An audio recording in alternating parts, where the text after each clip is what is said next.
On the Psychology of the Unconscious, originally published in 1916 by Carl Jung, is known as one of the best introductions to Jungian psychology and to psychoanalysis generally.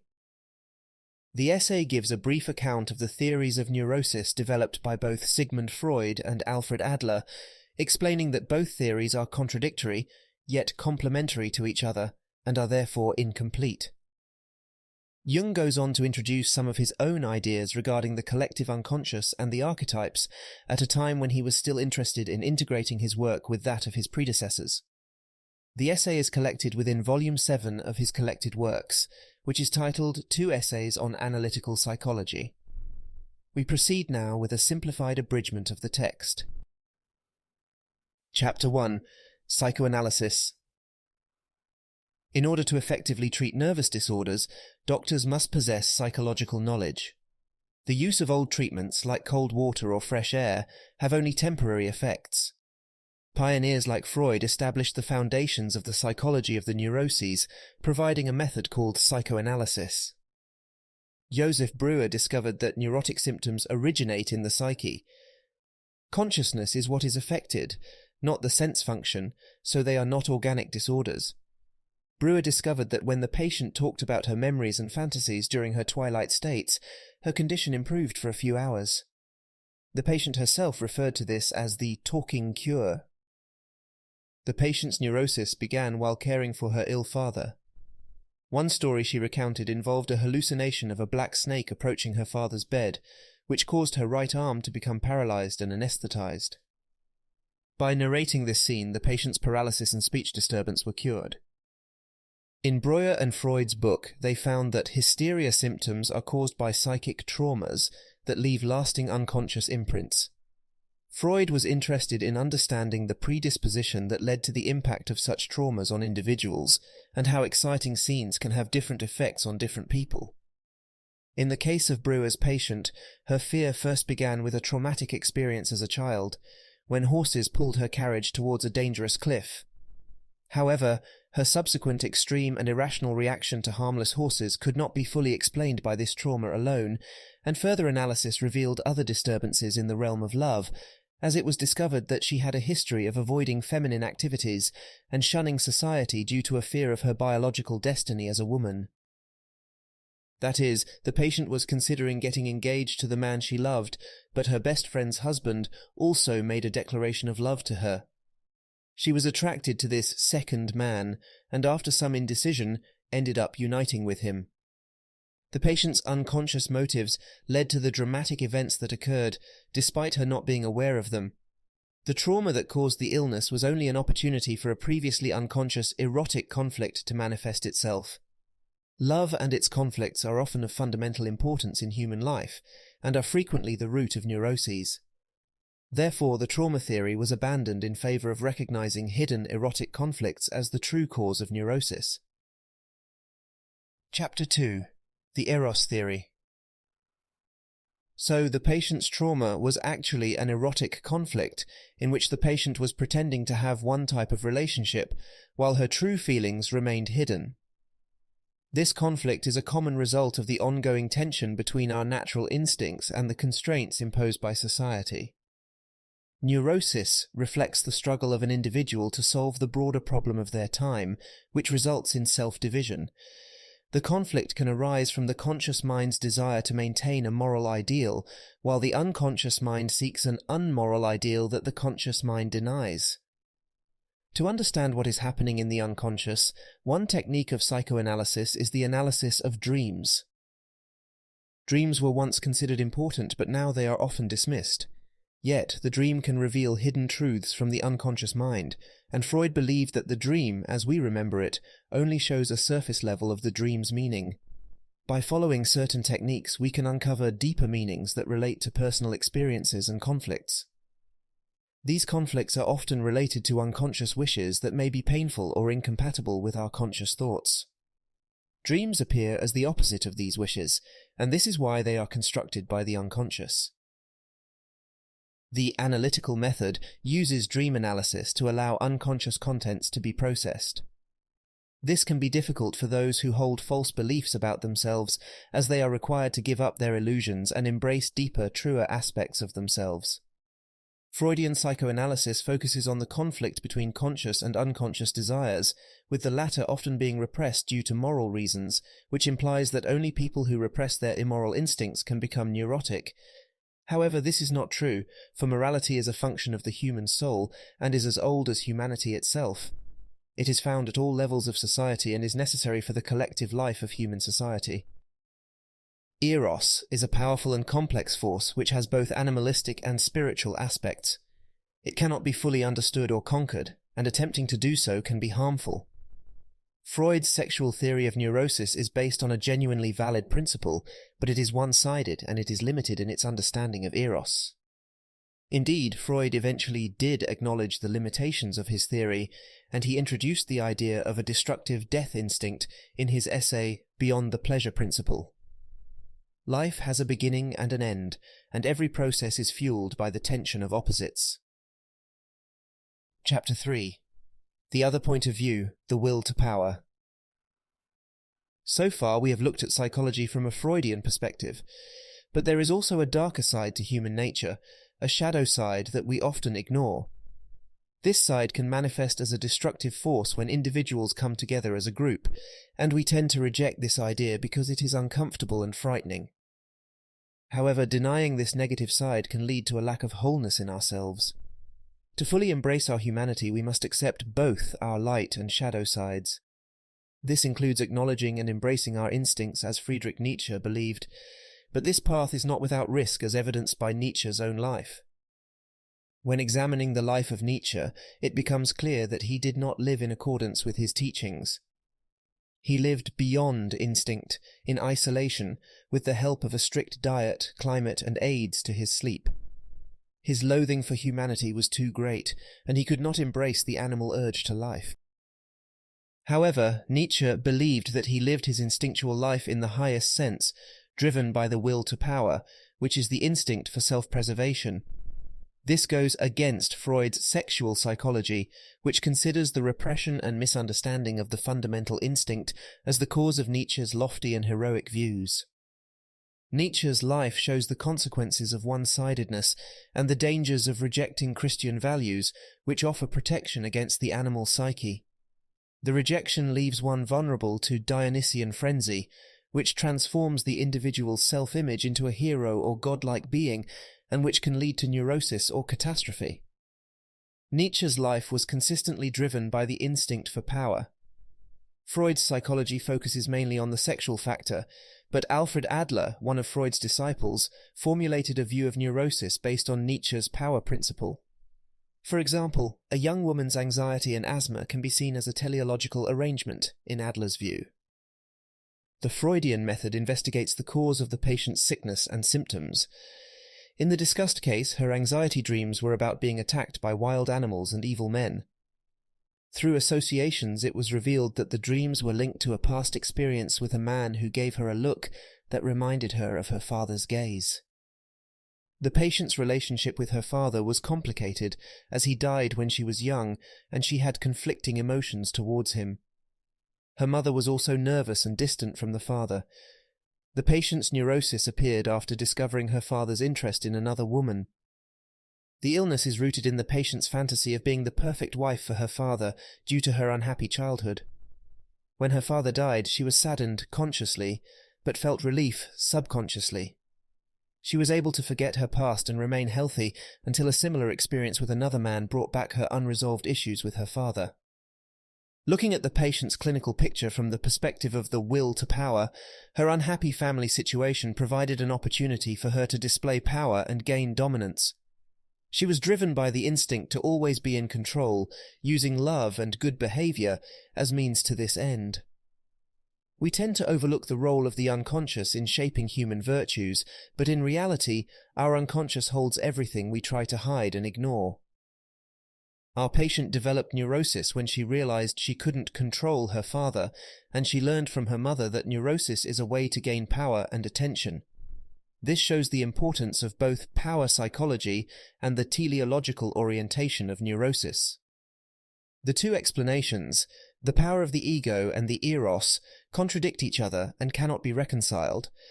Those who prioritize the ego will reject the idea of love being the chief factor, while those who prioritize love will not accept the idea that it is just a means to achieve power.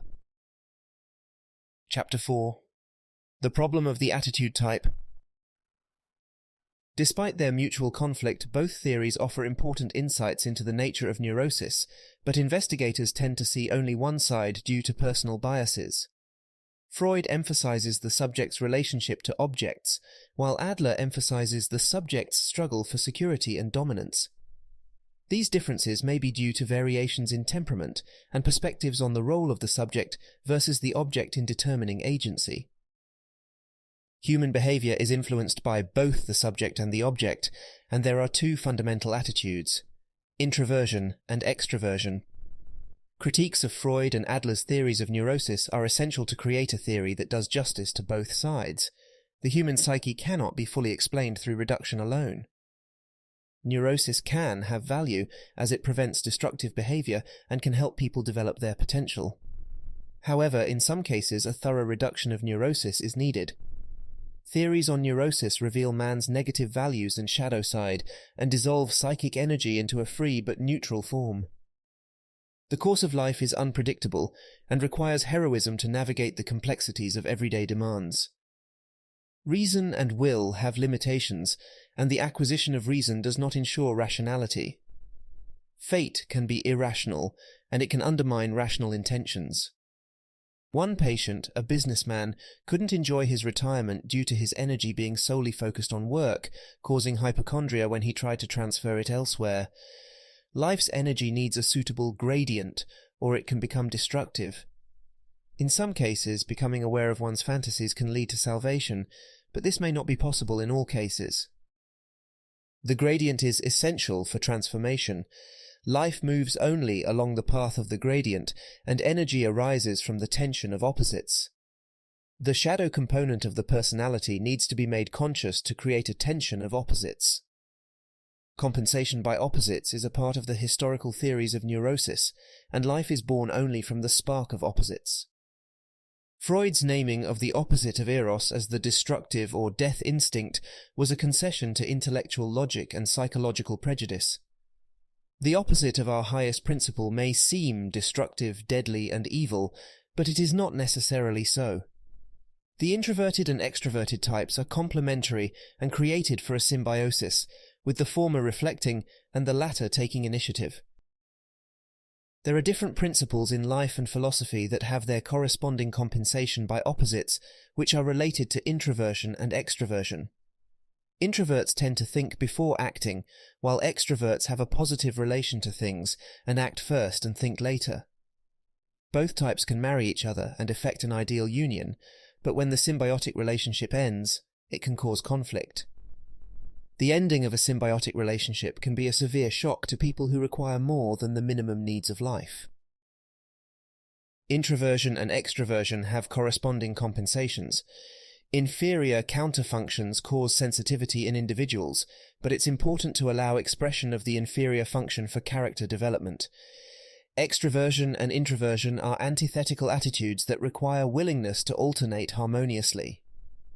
Accepting the counterpart of one's conscious attitude is particularly necessary for older patients in therapy, while breaking bonds may suffice for younger patients.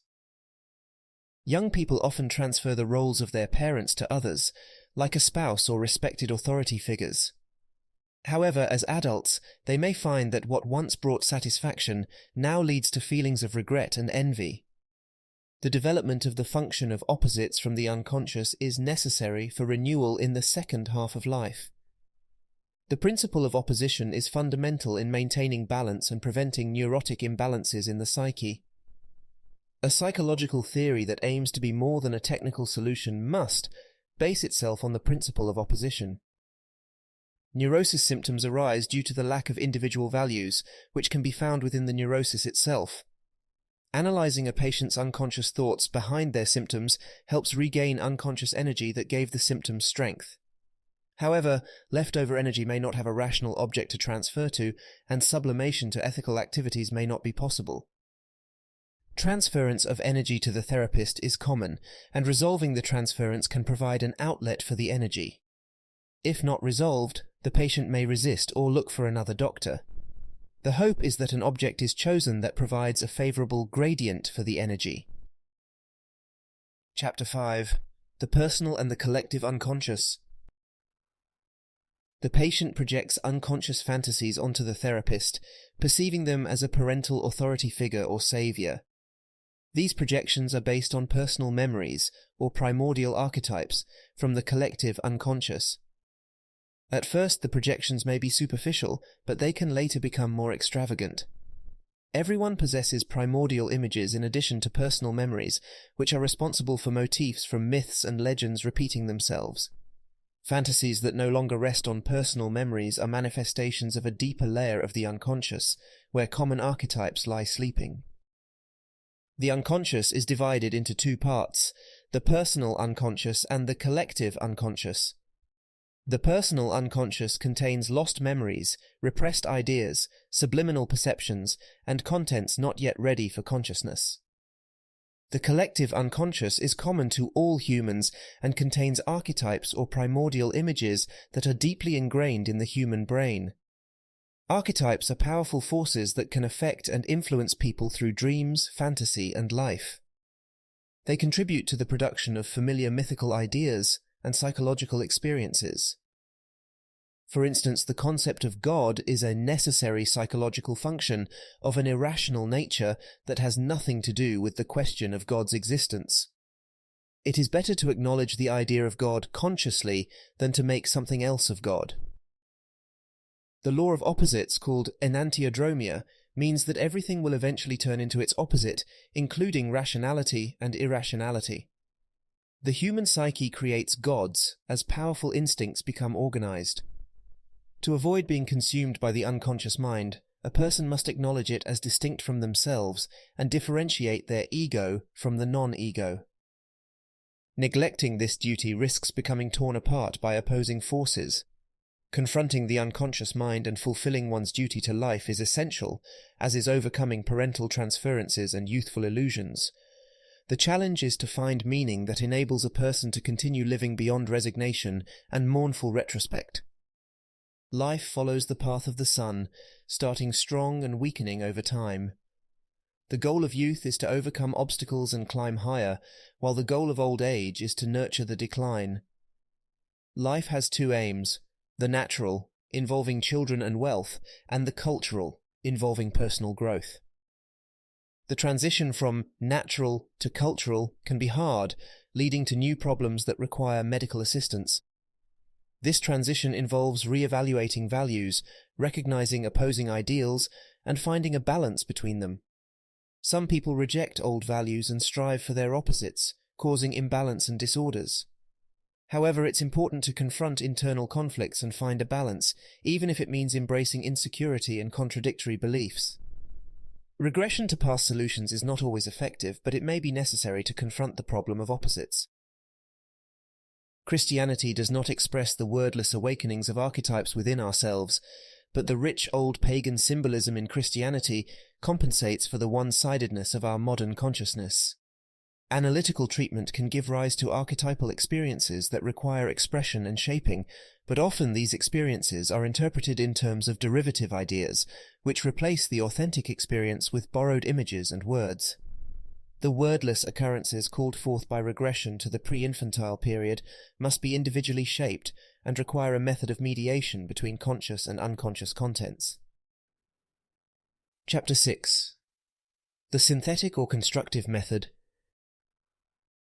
To integrate the conscious and unconscious, a natural process called the transcendent function may be employed to explore the fantasies that appear spontaneously in dreams and visions. However, some symbols in the collective unconscious cannot be reduced to personal experiences and require synthesis through amplification. For example, in a patient's dream of crossing a river and being seized by a crab, the river symbolizes a boundary that must be overcome, while the crab represents the fear of cancer and the patient's struggle to move forward. Analyzing such dreams can help patients overcome obstacles and fears through treatment. The patient has a sentimental and somewhat homosexual attachment to an artistically inclined friend, leading to frequent misunderstandings and quarrels due to their mutual irritability.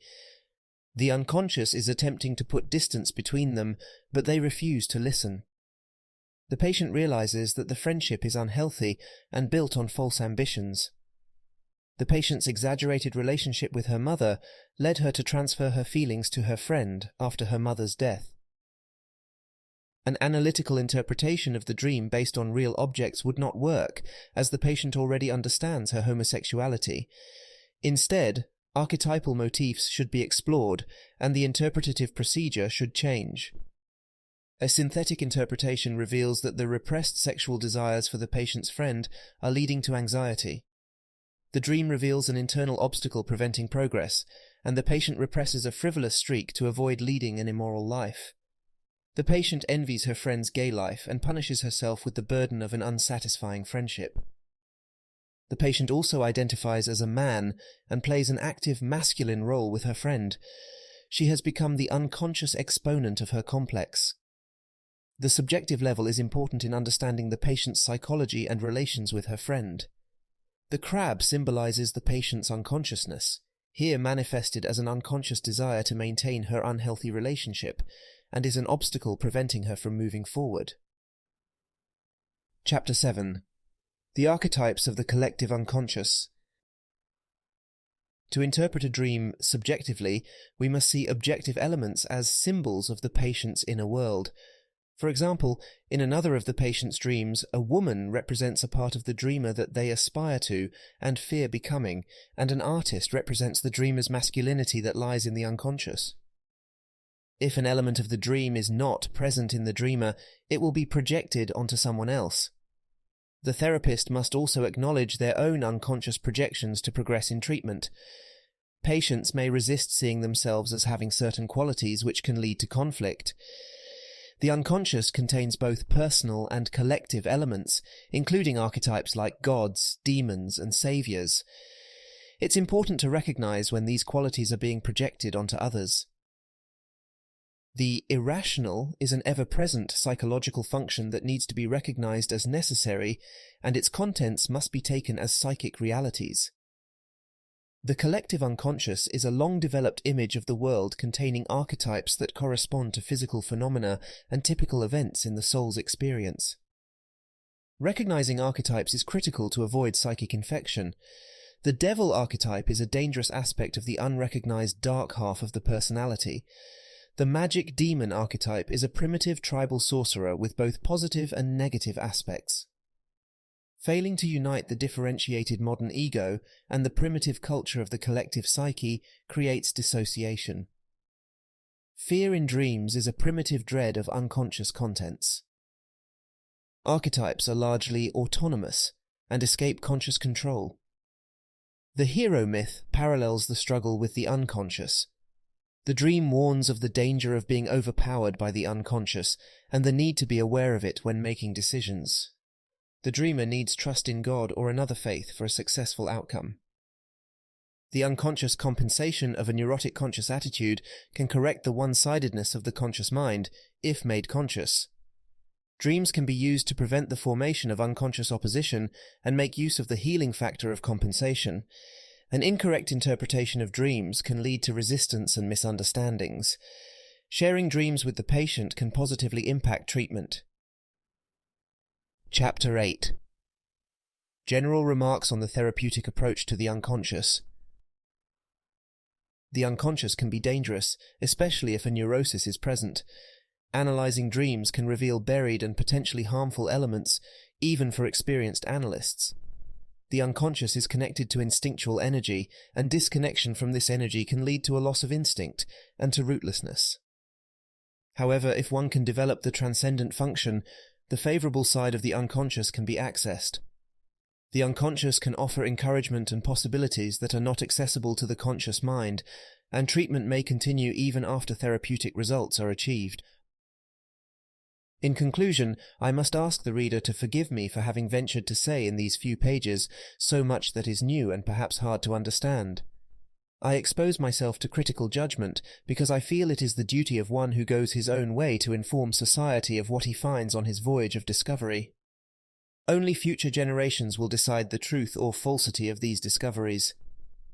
The peculiarity of the way here described is largely due to the fact that in psychology we can no longer appeal to the narrowly intellectual scientific standpoint, but are driven to take account of the standpoint of feeling and consequently of everything that the psyche actually contains. In practical psychology, we are dealing not with any generalized human psyche, but with individual human beings and the multitudinous problems that oppress them. A psychology that satisfies the intellect alone can never be practical, for the totality of the psyche can never be grasped by intellect alone. Whether we will it or not, the psyche seeks an expression that shall embrace its total nature. And that brings us to the end of On the Psychology of the Unconscious. In the next video, we shall explore the second essay in this volume, entitled The Relations Between the Ego and the Unconscious, which explores the conscious confrontation with the collective unconscious. Please do subscribe to the channel with notifications on, so that you'll know when we release more videos like this. Liking, commenting, and sharing also helps us tremendously in the struggle for growth on YouTube. Thank you again, and I hope you have a marvellous day.